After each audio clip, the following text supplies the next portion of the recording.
Hello everyone. In this podcast, we are going to talk about a little bit about curricular guidelines and our reflections about how can we update it to enhance English classrooms. Let's begin. Colombia has been obtaining one of the last places in international texts, such as PISA, since 2006, and focus on English language. This means that, additionally, of have an obviously lower level in English, it represents that the public educational laws has been applied in a wrong way because educational systems have been driven by foreign teaching methods. Consequently, they have not been contextualized from Colombia's sociocultural needs. Also, teachers' pedagogy and English knowledge are not accurate enough to direct, transform, or create new methods because of weak economic support from state institutions. There are a lot of consequences that provokes our failing international education tests that we, as a future teachers of Spanish and English, need to criticize, and most importantly, we have to propose solutions that could improve some aspects of the system that regulates our teaching performance in this society. Yes, Clara, and to focus this conversation, the main question will be how can we update the curriculum guidelines to reflect the new language ecologies our students are facing inside and outside of the classroom regarding English? This question requires an open lecture about Colombia's context and educational politics linked to pedagogy, languages, especially in English, that contains not only the different types of curriculums, including the named hidden curriculum, which refers to those external aspects that could affect directly or indirectly the learning and the teaching process, but the comparison between the way governments English language and how we see as a preserver teachers the curricular guidelines viewed from pedagogy perspectives. To start this conversation, we will to share some thoughts about curricular guidelines that are the first element in the question.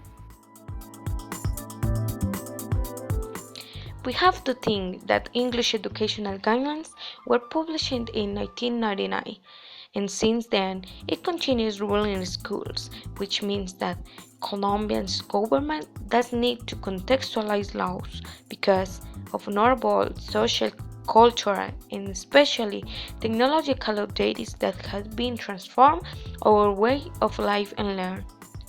In our perspective, government do not pay considerable attention to search for a new way to teach English. This is reflected on the guidelines and the majority of politician speeches in which is highlight the necessity of technological resources and materials that in some cases are not appropriate or relevant to be competent on international scenarios. More complex communicative competence are being required for both students and teachers. Yes, and according to that topic, I would like to talk a bit about an education ministry's plan named National Program of Bilingualism. This, according to them, is created with the aim to improve the communicative competence in the students because there have been economic increases in our country and multilateral agreements that needs that the Colombian citizens update English knowledge. But unfortunately, the guidelines, the programs, and other national programs have failed since our students still occupy the last places in international tests.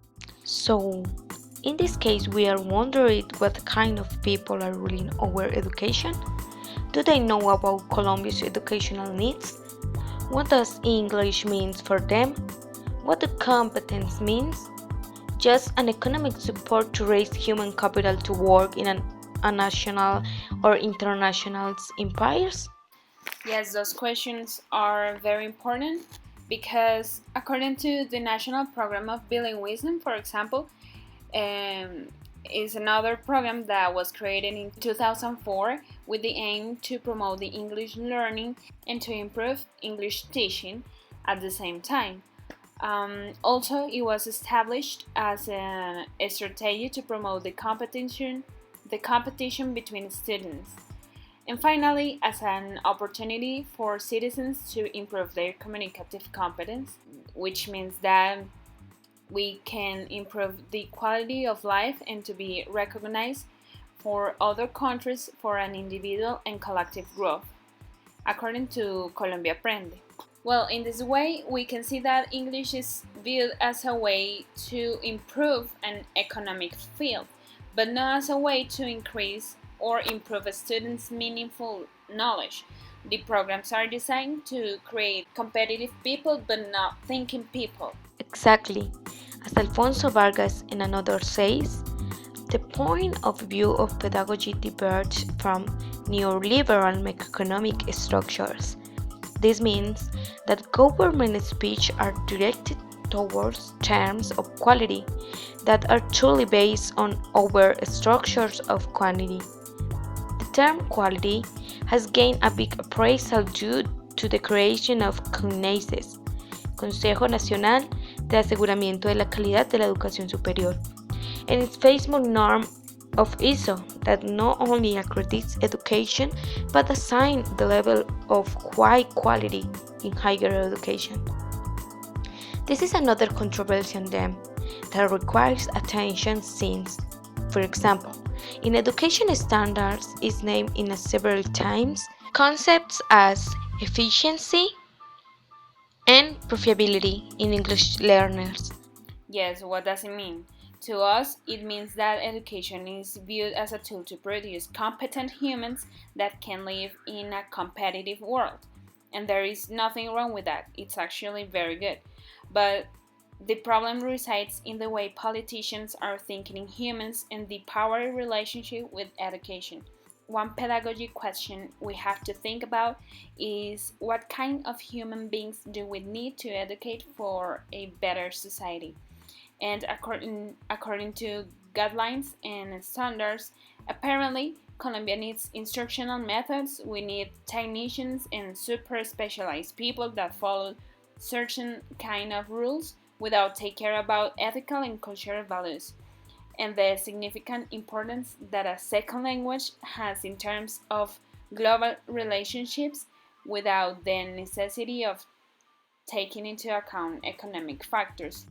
Well, according to the government, they have been searching with those programs and plans to improve education in Colombia, focus on second languages, to develop different competencies in students related with the language. The first objective they want to achieve is the organizational competence that refers to the grammatical competence and textual competence. And the second one is the pragmatic competence that refers to those elocutive competences and social-linguistic competences. So, if we want to improve language skills in our students, we have to take into account that the methodologies raised in the guidelines are in many occasions descontextualized.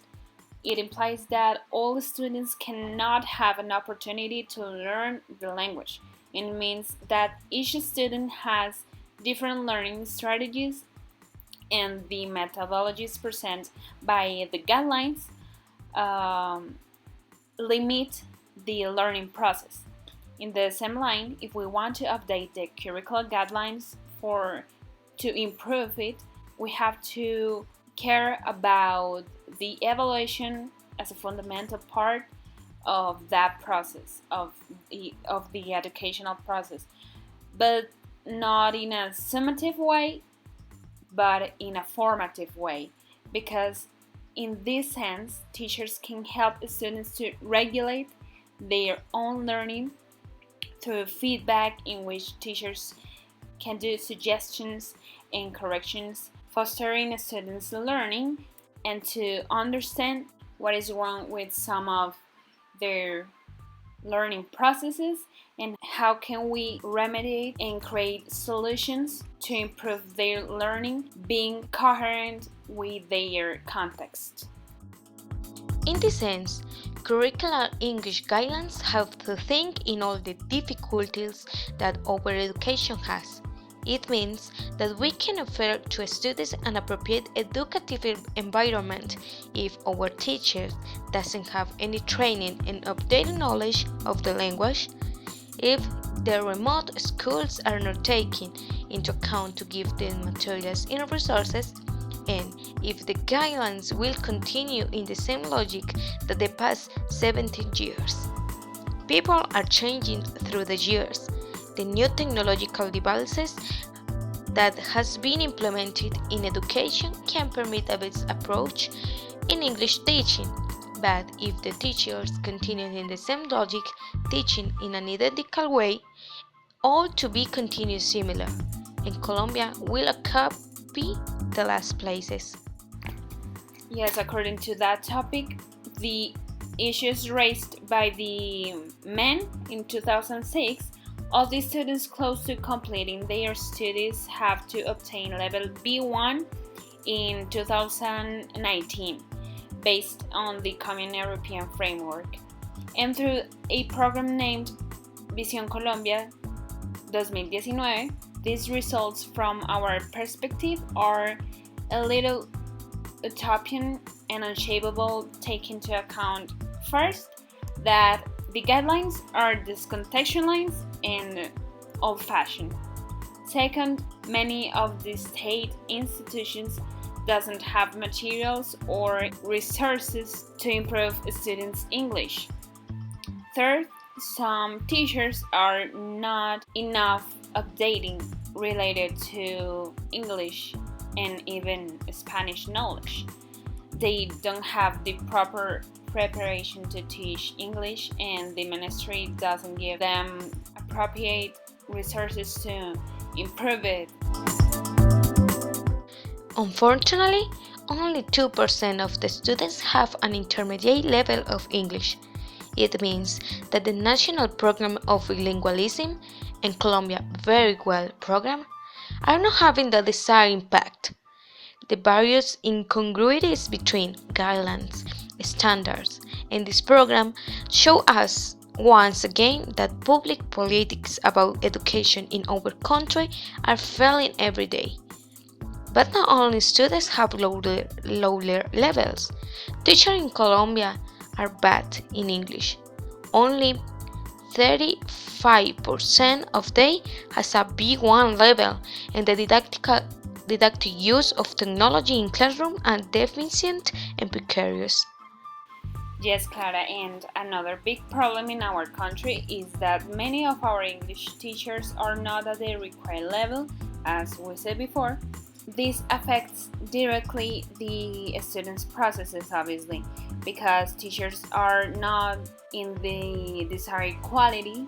For that reason, many institutions are obtaining the worst results in English tests, as Saber 11 and Saber Pro, which results affects, for example, the PISA test, that is an international test, and we, Colombia, is in the last places. Yes, Daniela, and as we mentioned before, the curricular guidelines presented by the national government in 1999 has many discordances in time and context, because through the years, Colombian context has been changed. The guidelines propose that the knowledge about a foreign language respond to the multicultural necessities and to obtain achievements in communication. Also, affirm that learn another language improve the process to construct a more cohesive society. In this line, learn a language according to the guidelines will allow us to produce knowledge in all areas as a way to compete in this globalized world. It is important to recognize that another problem related with teaching English as a second language resides in teachers because in their shoulders are the responsibility to educate and teach a second language. If the teacher doesn't have preparation, competence, and the desire to teach, the education process it could fall. Also, if the institution does not implement a good time to the English teaching, the students cannot improve it. English teaching requires long time and efforts, and institutions have to implement an integrated curriculum where students can practice, read, write, listen, and speak English in all areas, spaces, with peers, teachers as a way to construct a socio-cultural knowledge. Yes, according to that sociocultural knowledge, the government needs to redefine and transform educational practices in official documents that regulates our environment, the education, because there are some contradictions, for example, between guidelines and standards in the topic of communicative competence. They want to implement, for example, in standards, the comprehension skills that are listening and reading, and production that is writing and conversation. And we know that communicative competence approach is more than just write and talk. We need to focus also in sociocultural values, in pragmatics, and so many aspects that are integrated into the communicative competence methodology. So, in addition to these incongruent structures, the document, the standards, makes explicit the use of instructional, and descriptive text at all levels of basic education. How is this possible when they affirm that it is necessary to educate students from such a broad and open approach as a communicative competence? We as teachers shouldn't apply instructional and descriptive text at all levels because that doesn't require metacognition or even some higher cognition processes. So it is impossible the pure instructional methods in all the grades. And I think that communicative competence becomes a construct of political discourse to sound good or innovate, but it is simply a decoration because they are gainsaying themselves. So, Daniela, how can we update the curricular guidelines to reflect the new language ecologies our students are facing inside and outside the classroom regarding English? Well, the first thing from the Ministry of Education is to implement new technologies in the classroom. Not only use it, but create new ways to connect technologies in English. Nowadays exist many English platforms that can help students and teachers to do activities that they can do from their homes with partners, friends, and in this way we can see that classroom is not the only option to practice and learn another language. Second, train teachers constantly in relation with English. Offer materials, online courses, and resources to improve their own English and reflect about it. The majority of English schools teachers don't have a good knowledge of the language, and the materials that they use are the same than 70 years ago. But it's important to recognize that these materials has to be according with socio-cultural necessities and conditions. The third proposed is to offer the necessary resources to create sociocultural learning environments where students can have the opportunity to share with other students from several parts of the world and through digital platforms where they can practice and improve their language skills and to permit them the learning as a social practice in a social process. Fourth, offer bilingual listening programs which are centering in the development of the teachers and student communicative competence and the context that they live through audiovisual materials and English laboratories. Well, now the guidelines are the most important basis in Colombian English teaching. For this reason, it is necessary to adjust different things that impede the right teaching of it. In this sense, the proposed is that the curricular guidelines have to offer or new teaching methodologies or the freedom to choose the appropriate methodology for teachers' environment. Second, the guidelines have to expose and implement the new ways to learn and teach English. It means that they have to recognize the new technologies, the new learning strategies, the new context to give us a more focused information according to the educational needs of the country. Another one is that in relation with technologies, the guidelines are extremely discontextualized. It considers that technologies implies only television, browsers, and computers programs that now are a little bit old-fashioned, but it have to take into account the new technology devices as tablets, platforms, digital platforms, social networks, multimodal resources, and other complements that can't permit or allow a continuous contact with English and people from another part of the world. Change. As we mentioned before, the notion of technology and integrate it with the practical sessions, it means that teachers have to be updated and have to be aware about the necessity of integrate technology inside the classroom. For example, video calls, virtual conference, etc. that can learn theoretical knowledge. The last one is that the guidelines have to consider and recognize the different social conditions that students have. For this reason, cultural customs, music, clothing, environments, and other conditions can help to develop the class in a more contextualized way and could be an excuse to